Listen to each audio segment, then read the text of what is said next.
Hello everyone, welcome to AKS IAS Conquer Prelims. So previous క్లాస్లో మనం taxation సంబంధించి క్లియర్గా డిస్కస్ చేసుకున్నాం. సో ఈ రోజు క్లాస్లో మోస్ట్ ఎక్స్పెక్టెడ్ క్వశ్చన్స్ ఏమున్నాయి ఈ ట్యాక్సేషన్ సంబంధించి చూద్దాం. సో క్విక్ రివిజన్ ఎకానమిక్స్ సంబంధించి మనం క్లాసెస్లో భాగంగా డే 36 సంబంధించి ఈ క్లాస్ అయితే చూద్దాం. సో అయితే first important question, consider the following statements regarding the incidence of taxation. పన్నుల అమలుపై ఈ క్రింది ప్రకటనలను పరిగణించండి అని ఇచ్చారు, రైట్.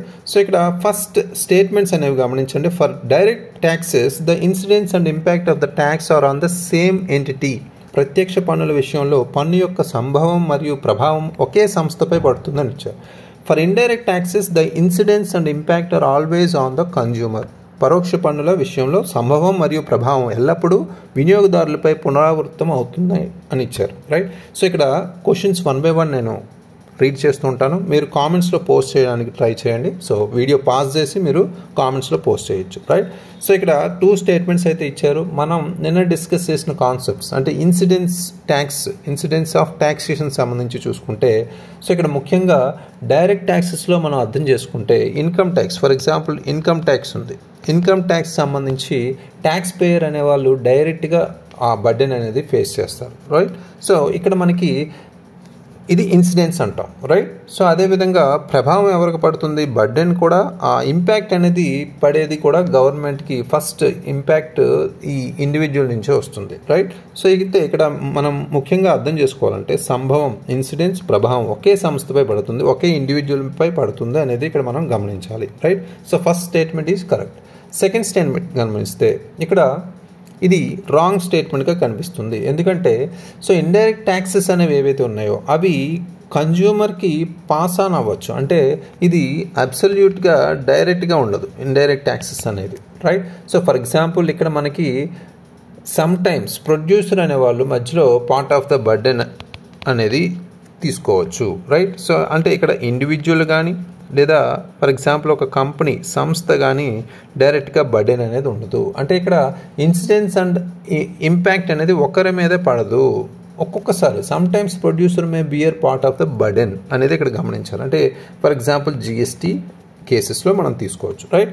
సో ఇది రాంగ్ స్టేట్మెంట్. ఇక్కడ ఏమి ఇచ్చారు, for indirect taxes the incidence and impact are always on the consumer అని ఇచ్చారు, రైట్. సో ఇది రాంగ్ స్టేట్మెంట్. సో ఇక్కడ only 1 is the correct option. Next important question, which of the following taxes are considered regressive in nature. ఈ క్రింది పన్నులలో తిరోగమన స్వభావం కలిగినదిగా పరిగణించబడుతుంది ఏది అని ఇచ్చారు. సో ఇక్కడ ఎక్సైజ్ డ్యూటీ పన్ను విధింపు, గూడ్స్ అండ్ సర్వీసెస్ ట్యాక్స్ వస్తువులు మరియు సేవలపై పన్ను, రైట్. సో 2 ఇచ్చారు, 2 స్టేట్మెంట్స్ ఇచ్చారు, 2 ఆస్పెక్ట్స్ ఇచ్చారు. ఇందులో మనం కరెక్ట్ ఏంటి అనేది ఫైండ్ అవుట్ చేయాలి, రైట్. సో ఇక్కడ ఎక్సైజ్ డ్యూటీ అయినా జిఎస్టీ అయినా ఈ రెండు మనకి ఎందులోకి వస్తాయి, ఇన్కమ్ ట్యాక్స్, పర్టికులర్గా ఇండైరెక్ట్ ట్యాక్సెస్లోకి వస్తాయి, రైట్. సో ఇండైరెక్ట్ ట్యాక్సెస్ అంటాం, రైట్. సో ఎందుకు, ఇవి ఆల్ కన్జ్యూమర్స్కి ఈక్వల్గా అఫెక్ట్ అవుతాయి కాబట్టి, రైట్. సో వాళ్ళ ఇన్కమ్ అనేది ఇక్కడ మ్యాటర్ కాదు. ఎవరైనా రిచ్ అయినా, పూర్ అయినా, మిడిల్ క్లాస్ అయినా, ఎవరికైనా కన్జ్యూమర్స్ ఎవరైతే ఉన్నారో వాళ్ళకి ఈక్వల్గా వర్తించేది ఇండైరెక్ట్ ట్యాక్సెస్. అది ఎక్సైజ్ డ్యూటీ అయినా జిఎస్టీ అయినా. సో ఇక్కడ మనం ముఖ్యంగా చెప్పాలంటే హయ్యర్ బర్డెన్ ఎవరి మీద పడుతుంది, పూర్ మీద పడవచ్చు, రైట్. సో అంటే they impose A higher burden on the poor. అంటే ఇక్కడ మనకి రిచ్ వాళ్ళు ఎంత పే చేసినా, వాళ్ళు ఎంత సంపాదించినా వాళ్ళు పే చేయగలరు. బట్ ఇక్కడ పూర్ మీద అధికంగా పడుతుంది కాబట్టి ఇక్కడ ముఖ్యంగా మనం ఫోకస్ చేయాల్సింది బర్డెన్ అనేది పూర్ మీద పడుతుంది. ఇది రిగ్రెసివ్గా మారుతుంది, అంటే తిరోగమన స్వభావంగా, అంటే నెంబర్ ఆఫ్ టైమ్స్ ఇంపోజ్ చేసే విధంగా ఉంటుంది కాబట్టి తిరోగమనం అన్నాం. అంటే రిగ్రెసివ్ ఇన్ నేచర్ అనేది ఇక్కడ కరెక్ట్ ఆన్సర్, రైట్. సో ఇక్కడ both 1 and 2 are indirect taxes. ఆ రెండు పూర్ మీద తిరోగమనం అంటే రిగ్రెసివ్గా ప్రభావం చూపిస్తున్నాయి అని చెప్పుకోవచ్చు, right. So next important question మనకి ఇక్కడ, consider the following statements regarding the tax buoyancy and tax elasticity. పన్ను స్థితిస్థాపకత మరియు ఆర్థిక వశ్యతపై ఈ క్రింది వాదనలను పరిగణించండి. సో ఆర్థిక కాదు, ఇక్కడ ముఖ్యంగా పన్ను వశ్యతపై, right. So tax buoyancy refers to tax revenue growth in response to GDP growth. Tax elasticity refers to revenue growth due to changes in tax rates. Tax elasticity indicates better tax administration and compliance అని ఇచ్చారు. 3 statements related to tax buoyancy and tax elasticity, right? So ఇక్కడ clear కట్గా observe చేస్తే previous క్లాస్లో మనం tax elasticity, tax buoyancy differences ఏంటి, each and every definition కూడా చూసాం, రైట్? ఇక్కడ ఫస్ట్ స్టేట్మెంట్ గమనిస్తే పన్ను స్థితిస్థాపకత అనేది జీడిపి వృద్ధికి ప్రతిస్పందనగా పన్ను రెవెన్యూ వృద్ధిని సూచిస్తుంది అన్నారు. అంటే బయోఎన్సీ అంటే తేలికపాటి దానికి అదే మనకి ఈ మార్పు అనేది కలిగిస్తుంది. అంటే స్వతహాగా గవర్నమెంట్ నుంచి ఎటువంటి పుష్ అక్కర్లేదు, రైట్? సో ఇక్కడ గమనిస్తే ట్యాక్స్ బయోఎన్సీ అనేది ఒక మెజర్ ఆఫ్ ట్యాక్స్గా మనం తీసుకుంటాం. అది రెస్పాన్సివ్ టు జీడిపి గ్రోత్. అంటే ఆర్థిక స్థితిస్థాపకత అనేది జీడిపి వృద్ధికి పన్ను ప్రతిస్పందన సామర్థ్యం యొక్క కొలతగా మనం ఇక్కడ తీసుకుంటాం. ఇది కరెక్ట్ ఆప్షన్, రైట్?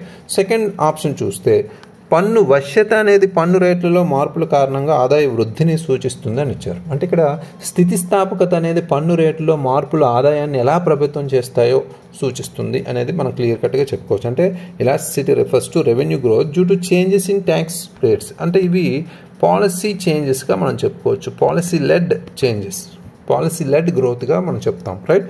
సో ఇది కూడా కరెక్ట్ ఆప్షన్. థర్డ్ స్టేట్మెంట్ గమనిస్తే tax elasticity indicates better tax administration and compliance. ఆర్థిక వశ్యత మెరుగైన పన్ను పరిపాలన మరియు సమ్మతిని సూచిస్తుందని ఇచ్చారు.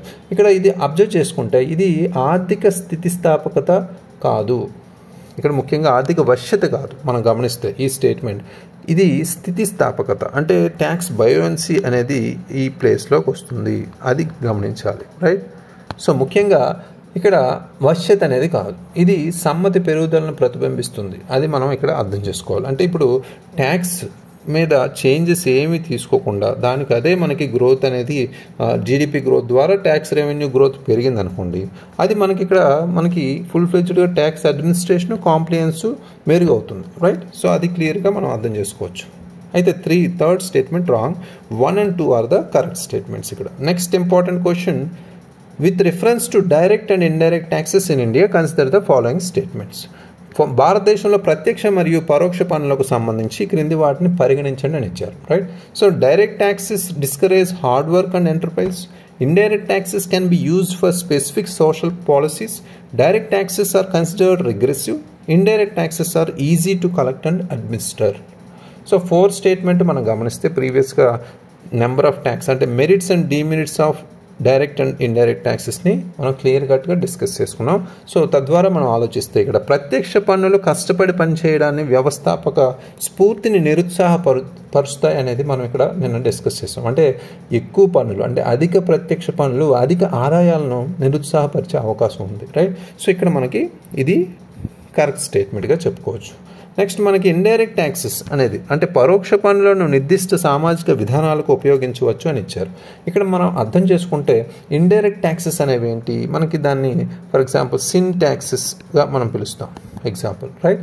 సో అంటే ఇవి ఏం చేస్తాయి, కన్జంప్షన్ ఏదైతే ఉందో దాన్ని కొంత డిస్కరేజ్ చేస్తాయి. అంటే హార్మ్ఫుల్ కన్జంప్షన్ అంటే ఫర్ ఎగ్జాంపుల్ పరోక్ష పన్నుల ద్వారా హానికరమైన ఉత్పత్తులపై పన్నులు ఉంటాయి కొన్నిసార్లు, ఆ హానికరమైన వినియోగాన్ని నిరుత్సాహపరచడానికి సహాయపడతాయి. కాబట్టి indirect taxes can be used for specific social policies అని ఇచ్చారు, రైట్? సో ఇది కరెక్ట్ ఆప్షన్. నెక్స్ట్ ఇంపార్టెంట్ మనకి ప్రత్యక్ష పన్నులు తిరోగమనంగా పరిగణించబడతాయి అని ఇచ్చారు. ఇక్కడ ప్రత్యక్ష పన్నులు ఎప్పుడు మనకి డైరెక్షన్ అంటే ఇన్కమ్ ట్యాక్స్ కానీ ఆర్ సర్చార్జెస్ ఇలాంటివి కానీ మనకి డైరెక్ట్ ట్యాక్సెస్ లాంటివి మనం తీసుకుంటే అవి ఎప్పుడు ప్రోగ్రెసివ్గా ఉంటాయి, అంటే ప్రగతిశీలమైనవిగా ఉంటాయి, రైట్? సో బట్ రెగ్రెసివ్గా ఉండేవి ఏంటి, ఇండైరెక్ట్ ట్యాక్సెస్ అంటే జిఎస్టీ లాంటివి, రైట్? సో ఇక్కడ మనం అర్థం చేసుకోవాల్సింది ఏంటంటే డైరెక్ట్ ట్యాక్సెస్ కాదు రిగ్రెసివ్, ఇండైరెక్ట్ ట్యాక్సెస్, రైట్? ఇది రాంగ్ స్టేట్మెంట్ ఇచ్చారు. డైరెక్ట్ ట్యాక్సెస్ ఆర్ ప్రోగ్రెసివ్ అంటే ప్రత్యక్ష పన్నులు ప్రగతిశీలమైనవిగా మనం చెప్పుకోవచ్చు. Next fourth statement, indirect taxes are easy to collect and administer అని ఇచ్చారు. పరోక్ష పన్నులను సేకరించడం మరియు నిర్వహించడం సులభం అని ఇచ్చారు. ఇక్కడ ఇండైరెక్ట్ ట్యాక్సెస్ అనేవి collected at the point of sale అంటే ఒకే పాయింట్ ఆఫ్ సేల్ దగ్గర మనకి వాళ్ళు కలెక్ట్ చేస్తారు కాబట్టి కొంత అది మేనేజ్ చేయడానికి కొంత ఈజీ ఉంటుంది. అంటే పరోక్ష పన్నులు అమ్మకపు స్థలం వద్ద వసూలు చేయబడతాయి కాబట్టి ఇది వాటిని నిర్వహించడానికి కొంత సులభతరం చేసే అవకాశం ఉంది కాబట్టి ఇది కరెక్ట్ స్టేట్మెంట్. సో 1, 2, 4 అనేవి కరెక్ట్ స్టేట్మెంట్స్గా చెప్పుకోవచ్చు ఇక్కడ, right? So next important question, which of the following are classified as direct taxes in India? ఈ క్రింది వాటిలో ఏది భారతదేశంలో ప్రత్యక్ష పన్నులుగా వర్గీకరించబడింది అని ఇచ్చారు.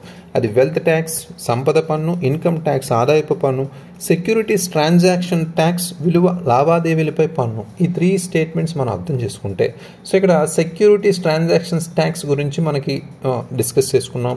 అదేవిధంగా వెల్త్ ట్యాక్స్ మనకి ఉంది. వెల్త్ ట్యాక్స్ అనేది అబాలిష్ అయింది 2015లో, అది కూడా డిస్కస్ చేసుకున్నాం. రైట్, ఇక్కడ మనం అర్థం చేసుకుంటే ఇన్కమ్ ట్యాక్స్ ఆదాయపు పన్ను, వెల్త్ ట్యాక్స్ సంపద పన్ను, ఈ 2 మనకి డైరెక్ట్ ట్యాక్స్గా మనం చెప్పుకోవచ్చు. రైట్, సో దాంతోపాటు మీరు అర్థం చేసుకుంటే సెక్యూరిటీస్ ట్రాన్సాక్షన్ ట్యాక్స్ అనేది విలువ లావాదేవీలపై పన్ను అనేది మనకి అప్పుడప్పుడు డైరెక్ట్ ట్యాక్స్గా కనిపించినప్పటికీ మనకి ఇది డైరెక్ట్ ట్యాక్స్గా ఛార్జ్ చేస్తారు purchase and sale of securities సందర్భంగా. బట్ ఇక్కడ ఇన్ ఎస్సెన్స్ మనం చూసుకుంటే ఈ సెక్యూరిటీస్ ట్రాన్సాక్షన్ ట్యాక్స్ అనేది విలువ లావాదేవీలపై పన్ను అనేది ఏదైతే ఉందో అదొక ఇండైరెక్ట్ ట్యాక్స్గా మనం మార్పు చెందడం చూసాం. అంటే ఒక బ్రోకర్ ఎవరైతే ఉన్నారో మధ్యలో బ్రోకర్ ద్వారా మనం ఇక్కడ డైరెక్ట్లీ ఇన్వెస్టర్ ఆర్ ట్రేడర్కి సంబంధించి డైరెక్ట్గా తీసుకోకుండా ఒక బ్రోకర్ ద్వారా మనకి ఇక్కడ ఈ ఇండైరెక్ట్ ట్యాక్స్ అనేది ప్లేస్ అవుతుంది అనేది ఇక్కడ చెప్పుకోవచ్చు. అంటే ఇక్కడ బ్రోకర్ ఆ మనీ అనేది హిజ్ ఆర్ హెర్ క్లయింట్స్ నుంచి కలెక్ట్ చేస్తుంటారు. ఆ మనీ ఏదైతే ఉందో అది గవర్నమెంట్కి డిపాజిట్ చేస్తారు. అది ఇక్కడ మనం గమనించాలి. రైట్, సో ఇక్కడ గవర్నమెంట్కి డిపాజిట్ చేస్తారు. ఇక్కడ ఇండివిజువల్ ఎవరైతే ఉన్నారో, ఫర్ ఎగ్జాంపుల్ మనకి క్లయింట్ ఎవరైతే ఉన్నారో వాళ్ళ దగ్గర నుంచి బ్రోకర్కి, బ్రోకర్ నుంచి గవర్నమెంట్కి డిపాజిట్ అవుతుంది మనీ. రైట్, సో అయితే ఇది ఇండైరెక్ట్ ట్యాక్సెస్గా మనం కన్సిడర్ చేస్తున్నారు. రైట్, సో అది గమనించాలి. సో ఇలాంటి కొంత కన్ఫ్యూజ్డ్ స్టేట్మెంట్స్, కాన్సెప్ట్స్ అనేవి కొంత ఈ రీసెంట్గా అప్డేటెడ్ రిలేటెడ్గా మనం తరువుగా ఉండాలి. Right, 1 and 2 are the correct statement, అంటే డైరెక్ట్ ట్యాక్సెస్ అనేవి ఇచ్చారు కాబట్టి. Right, so next important question, consider the following statements regarding with reference to corporate taxation. Corporate పన్నుకు సంబంధించి క్రింది ప్రకటనలు పరిగణించండి. So corporate tax is levied on net profits of companies registered in India. The standard corporate tax rate for domestic companies is 25% అని ఇచ్చారు. Right, so ఇక్కడ 2 statements గమనిస్తే భారతదేశంలో నమోదు చేసుకున్న కంపెనీల నికర ఆదాయానికి కార్పొరేట్ పన్ను వర్తిస్తుందని ఇచ్చారు. అంటే ఇక్కడ మనకి ఇది కరెక్ట్గా అనేది చెప్పుకోవచ్చు. ఎందుకంటే కార్పొరేట్ ట్యాక్స్ అనేది మనం చూసుకుంటే levied on net profits of companies registered in India, మన కంపెనీస్ యాక్ట్ ప్రకారం ఇది అబ్సల్యూట్లీ కరెక్ట్. అంటే ఇది నెట్ ఇన్కమ్, వాళ్ళ నెట్ ఇన్కమ్ మీద మనకి కలెక్ట్ చేయబడుతుంది అనేది ఇక్కడ మనం గమనించాలి. రైట్, సో అదేవిధంగా సెకండ్ స్టేట్మెంట్ గమనిస్తే దేశీయ సంస్థలకు ప్రామాణిక కార్పొరేట్ పన్ను రేటు 25% అని ఇచ్చారు. ఇక్కడ మనకు ద స్టాండర్డ్ రేట్ ఎంతైతే ఉందో 30% మనం ఇక్కడ తీసుకోవాలి. అంటే కన్సెషనల్ రేట్స్ అనేవి అప్పుడప్పుడు స్పెసిఫిక్ స్కీమ్స్కి అప్లై చేసినప్పటికీ ఈ 30% అనేది కంపల్సరీ కార్పొరేట్ ట్యాక్స్ అనేది స్టాండర్డ్ రేట్గా కన్సిడర్ చేస్తున్నాం. రైట్, సో ఇక్కడ 25% ఇచ్చారు కాబట్టి ఇది wrong statement. First is correct statement. Right, only 1 is the correct option. Next important question మనకి ఇక్కడ with reference to capital gains tax in India consider the following statements. భారతదేశంలో మూలధన లాభాలపై పన్నుకు సంబంధించి ఈ క్రింది ప్రకటనలు పరిగణించండి అని ఇచ్చారు. ఇక్కడ LTCG tax is applicable on gains from assets held for over 36 months. అంటే long term capital gains tax అనమాట. దీర్ఘకాలిక మూలధన లాభాల పన్ను 36 నెలలకు పైగా ఉన్న ఆస్తుల లాభాలకు వర్తిస్తుందని ఇచ్చారు. అంటే ఇక్కడ ముఖ్యంగా ఈ long term and short term definitions ఏంటి అనేది కూడా నిన్న ప్రీవియస్ క్లాస్లో చూసాం. రైట్, సో క్యాపిటల్ గెయిన్స్ ట్యాక్స్లోనే 2 types ఉంటాయి. Right, short term capital gains and long term capital gains. అదేవిధంగా agricultural land is excluded from capital asset definition. LTCG long term capital gain tax was increased in union budget in 2024 to 25. Short term capital gains are taxed at a flat 15% అని ఇచ్చారు. ఈ total మనకి 4 options మనం కొంత ఫ్యాక్చువల్గా ఇచ్చినప్పటికీ economy related కొంత updated కూడా ఇక్కడ ఉన్నాయి. రైట్, అంటే రీసెంట్గా మనం చూస్తే ఇక్కడ ఫస్ట్ స్టేట్మెంట్ గమనిస్తే అసెట్స్ ఏవైతే ఉన్నాయో 36 months కన్నా ఎక్కువ మనకి హోల్డింగ్ ఉంటే దాన్ని మనం లాంగ్ టర్మ్ క్యాపిటల్ గెయిన్స్గా మనం ట్యాక్స్గా మనం వర్తిస్తుంది. అంటే గ్రేటర్ దాన్ 36, లెస్ దాన్ 36 అయితే మనకి ఇక్కడ గమనిస్తే లెస్ దాన్ 36 అయితే షార్ట్ టర్మ్ క్యాపిటల్ గెయిన్స్గా మనం ఇండికేట్ చేస్తాం, రైట్. సో ఇది ఆల్రెడీ ప్రీవియస్ క్లాస్లో డిస్కస్ చేస్తాం, రైట్. సో ఈ 36 months అనేది లిమిట్గా మనం చూసుకోవాలి, థ్రెషోల్డ్గా, రైట్. సో ఇది కరెక్ట్ ఆప్షన్. సెకండ్ ఆప్షన్ చూసుకుంటే ఫర్ ఎగ్జాంపుల్ మనకి ఇక్కడ agricultural land is excluded from capital asset definition అని ఇచ్చారు. ఇక్కడ మనకి అగ్రికల్చరల్ ల్యాండ్ ఏదైతే ఉందో రూరల్కి సంబంధించి ముఖ్యంగా అది ఎక్స్క్లూడ్ చేశారు ఈ పర్టికులర్ క్యాపిటల్ అసెట్ డెఫినేషన్ సంబంధించి. ఇది కూడా కరెక్ట్ ఆప్షన్. నెక్స్ట్ బడ్జెట్ 2024-25లో చూసుకుంటే ఎల్టీసీజీ అంటే long term capital tax gain tax ఏదైతే ఉందో అది 10% నుంచి మనం 12%కి ఇంక్రీజ్ చేయడం జరిగింది, రైట్. సో ఇక్కడ ఏం ఇచ్చారు, was increased in union budget 2024-25 అన్నారు. ఇది కూడా correct statement. So last statement గమనిస్తే ఇక్కడ short term capital gains are taxed at a flat 15% అన్నారు. స్వల్పకాలికంగా మూలధన లాభాలు 15% స్థిర రేటుతో పన్ను విధించబడతాయని ఇచ్చారు. బట్ ఇక్కడ 15% అప్లైస్ టు ఎస్టీసీజీ ఆన్ ఈక్విటీ అనేది గమనించాలి.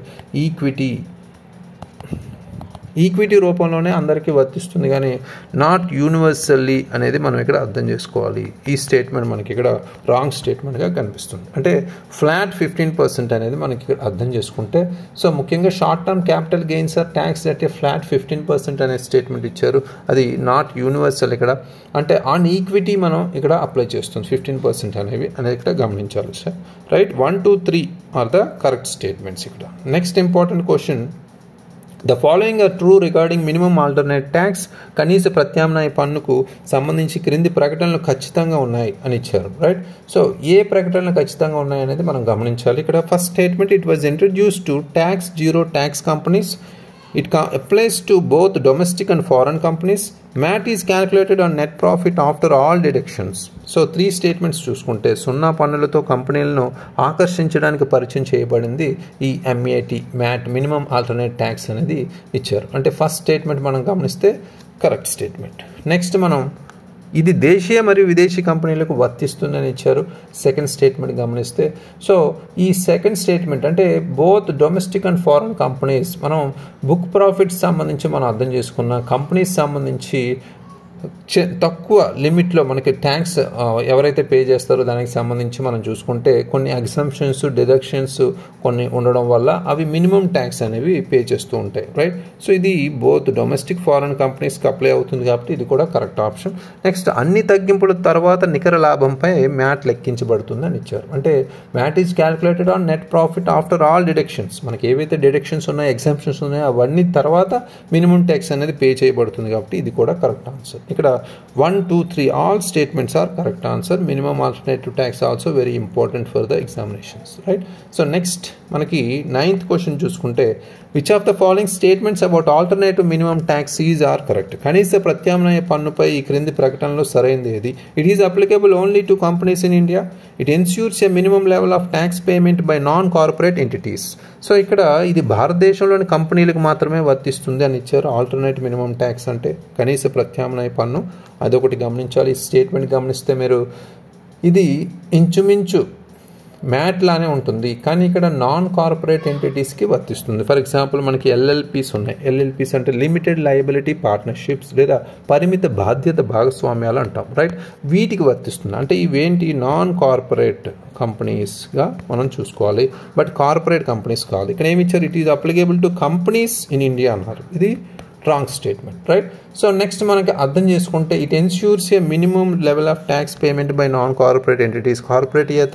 కార్పొరేటేతర సంస్థలు అంటే ఇతర కార్పొరేట్ కాకుండా ఇతర సంస్థలు కనీస స్థాయిలో పన్నులు చెల్లించేలా చూసుకోవాలని ఇచ్చారు. అంటే ఇది కరెక్ట్, ఎందుకంటే it applies where normal income tax liability is low due to exemptions. ఎప్పుడైతే ఎగ్జంప్షన్స్ ఉంటాయో వాళ్ళకి పర్టికులర్గా నార్మల్ ఇన్కమ్ ట్యాక్స్ లయబిలిటీ ఎప్పుడైతే ఉంటుందో అది తక్కువ ఉంటుందో అప్పుడు కంపల్సరీ అప్లై అవుతుంది అనేది ఇక్కడ గమనించాలి. Second statement is correct. Only 2 is the correct option. Next and last important question ఇక్కడ, కన్సిడర్ ద ఫాలోయింగ్ స్టేట్మెంట్స్. ఈ క్రింది వాటిని పరిగణించండి అని ఇచ్చారు. సర్చార్జ్, అదనపు సుంకం, ఇన్కమ్ ట్యాక్స్ ఆదాయపు పన్ను, ఎడ్యుకేషన్ సెస్, విద్యా రుసుము, జిఎస్టీ వస్తు సేవల పన్ను 4 ఇచ్చారు. ఇక్కడ which of the above are shareable with states under the divisible pool. పై వాటిలో విభజించదగిన నిధి కింద రాష్ట్రాలతో పంచుకోబడేవి ఏవి అని ఇచ్చారు, రైట్. ఇక్కడ చాలా ఇంపార్టెంట్గా ఈ పర్టికులర్ స్టేట్మెంట్స్ మనం గమనించాలి. ఇక్కడ పర్టికులర్గా మనకి ఇచ్చిన ఆస్పెక్ట్స్ ఆప్షన్స్ కాకుండా ఏది ఇన్కరెక్ట్ అడుగుతున్నారు, కరెక్ట్ అడుగుతున్నారు, దేనికి రిలేటెడ్ అడుగుతున్నారు అనేది చాలా గమనించాలి. ఇక్కడే మనం మిస్టేక్స్ చేసే అవకాశం ఉంది, రైట్. సో ఇక్కడ which of the above are shareable with states under the divisible pool అనేది ఇక్కడ గమనించాలి. డివిజిబుల్ అంటే ఇక్కడ ఏంటి, ముఖ్యంగా పంచుకోబడినవి అంటే విభజించదగినవి. అంటే ఇక్కడ ఓన్లీ ఇన్కమ్ ట్యాక్స్ అనేది షేర్ అయి ఉంటుంది ఇక్కడ, అంటే సెస్ కానీ సర్చార్జ్ కానీ అలాంటివి డివిజిబుల్ పూల్లో భాగం కాదు అనేది గమనించాలి, రైట్. సో అయితే ఇక్కడ మనకి ఈ క్రింది వాటిలో మనం చూసుకుంటే ఇన్కమ్ ట్యాక్స్ ఒకటి మనం క్లియర్ కట్గా చెప్పుకోవచ్చు. సర్చార్జ్ అనేది డివిజిబుల్ పూల్ కాదు. ఎడ్యుకేషన్ సెస్ అనేది సెస్ కాబట్టి డివిజిబుల్ పూల్లో భాగంగా కాదు, విభజించదగినది కాదు. ఫర్ ఎగ్జాంపుల్ జిఎస్టీ మనం చూసుకుంటే జిఎస్టీ అనేది ఇది సెపరేట్గా షేర్ అవుతుంది. For example through GST council మనం షేర్ చేస్తారు, కానీ ఇది ఫైనాన్స్ కమిషన్ రూట్లోకి రాదు అనేది గమనించాలి. అంటే జిఎస్టీ విడిగా పంచుకోబడుతుంది కానీ జిఎస్టీ కౌన్సిల్ ద్వారా పంచుకోబడుతుంది కానీ ఆర్థిక కమిషన్ మార్గంలో భాగంగా కాదు అనేది గమనించాలి. ఇది కూడా wrong statement. So only 2 is the correct statement, D is the correct option. So ఇవి మనకి ట్యాక్సేషన్ పన్నులకు సంబంధించి ఇంపార్టెంట్ మోస్ట్ ఎక్స్పెక్టెడ్ క్వశ్చన్స్. ఇవే మనకి స్టాటిక్ రిలేటెడ్గా ఎక్కువగా రిపీట్ అవ్వచ్చు. So focus on this particular questions. Thank you very much. All the very best.